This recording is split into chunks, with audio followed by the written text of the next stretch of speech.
Get ready to take your Call of Duty game to the next level. Welcome back to my channel. Are you tired of getting destroyed in multiplayer or having a hard time trying to climb the ranks?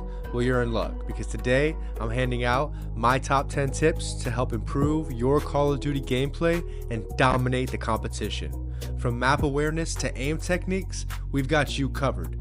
So grab your controller, sit back, and don't forget to like and subscribe if you like this video. Let's get to it.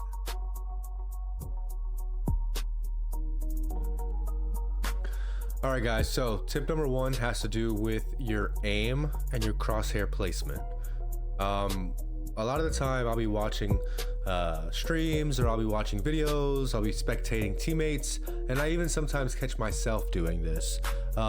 People will run and aim at the ground. So you see how my crosshairs is at the ground. It's not what we want. Obviously, just gonna take more time for you have to come up and aim at a target. You don't want to have to take all that extra time in a game of milliseconds like Call of Duty. So instead of aiming down like this, aim up. We're gonna aim chest level, head level. That way, it takes off those couple milliseconds, and it gives you, just that much better of a chance of winning every gunfight. So tip number one is aim up. Do not aim at the floor. And if you're already aiming up, that's great. Just try to be more conscious of your actual crosshair placement. Try to aim without aiming down the sights, if that makes sense. Alright guys, so the second tip I have is map knowledge. For map knowledge, there are a few different points that I'm going to hit. I'm not going to get into the specifics of each map. There are a lot of videos on YouTube that you could find that do go into the specifics of each map, and I do recommend that you go look at some of those videos if you don't have this map knowledge yet. But as far as map knowledge, what I'm referring to are going to be a few different things, like callouts, knowing the name of different areas or buildings, landmarks on the map that are going to help you communicate to your team where your opponent is, or just vital information about the game. So you're going to need to learn these callouts. Map knowledge can also consist of, knowing high traffic areas. If you know that when a game starts, a lot of people love to run down the, east side on a 3-lane map, that's going to be, important information. If you know that if you're on that same 3-lane map and you decide to take the left lane, that there's usually a sniper in the back, that's information that you're going to want to know.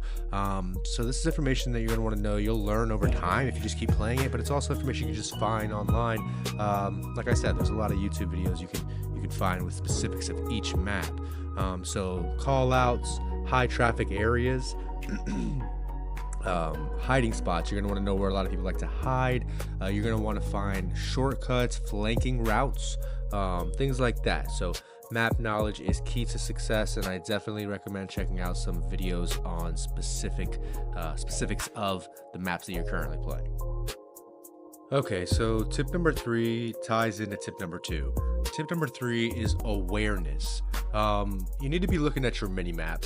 You need to be using the information that you're getting from your mini-map, whether that be firing pings from the enemy or skulls from your dying teammates, things like that. You need to be looking at your mini-map, and you need to be using that information.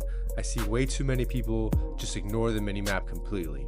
Secondly, as far as awareness goes, sound cues are everything. So if you can, make sure you're wearing a headset, and then make sure your audio settings are set up for your equipment. If you're wearing a headset, make sure they're set up for that. If you're just playing off of your TV, go to YouTube and find out the best settings when you're playing on your TV. Because like I said, sound cues are so important. I can't stress that enough. Tip number 4 is to have patience. I'm not telling you to camp. I'm telling you to have patience. So if you know that a lot of enemies come from a certain area, it's okay to sit maybe where I'm sitting right there in that little spot for 10-15 seconds while you wait for someone, or do what you need to do to get those extra kills. So I'm not telling you to camp. Have patience. Tip number 5 is to flank and outmaneuver. So I get a lot of my kills from just catching the opponent off guard. I like to go around, try to get behind them, catch them from a good angle from the side, just take routes that they don't expect so you can catch them from an angle they don't expect.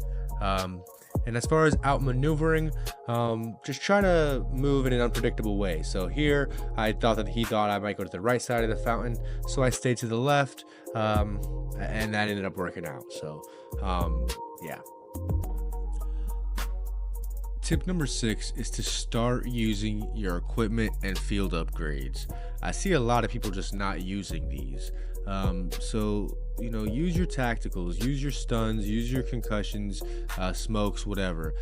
Not just for an advantage before you go into a gunfight, but I kind of like to use my stuns and stuff as a UAV type of thing. So if I think there's somebody in a certain area, I'll throw my stun just to see if I get a hit marker, and I know now that there is somebody there. This guy got a kill just by having his lethal out.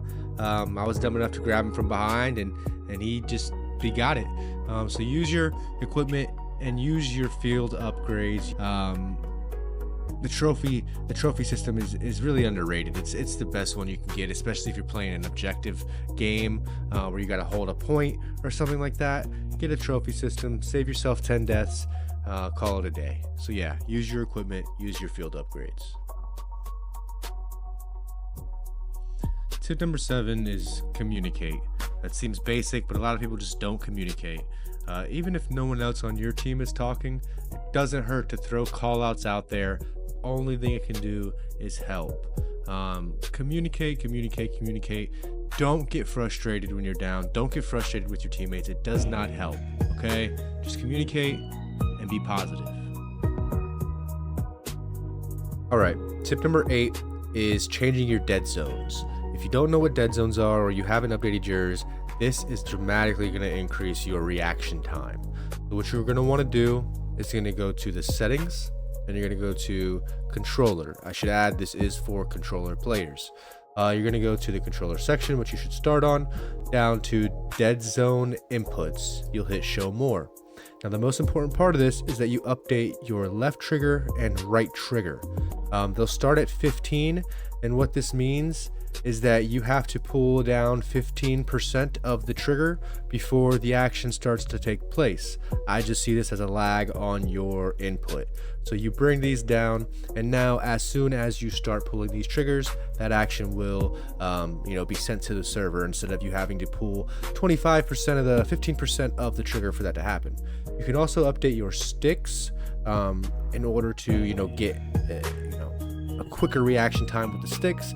If you have stick drift after doing this, come back in here and increase the right stick minimum 1 by 1 until your stick drift is gone.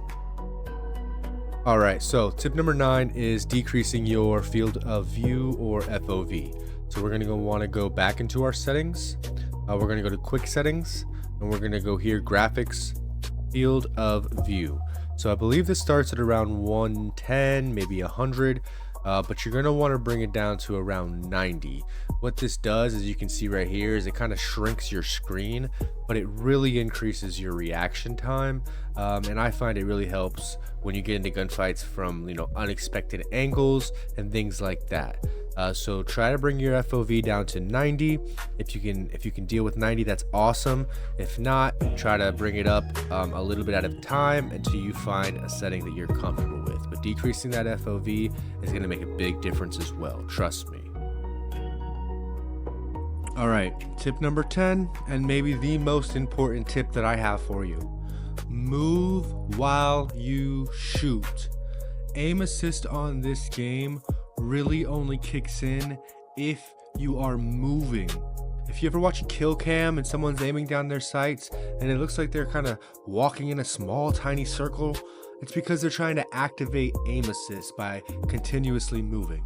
So make sure when you're taking your shots, you're either strafing left and right, or you're trying to move forward, backwards, or you're doing what I just explained earlier, and a little quick circular motion with the left stick to keep you moving and keep that aim assist activated.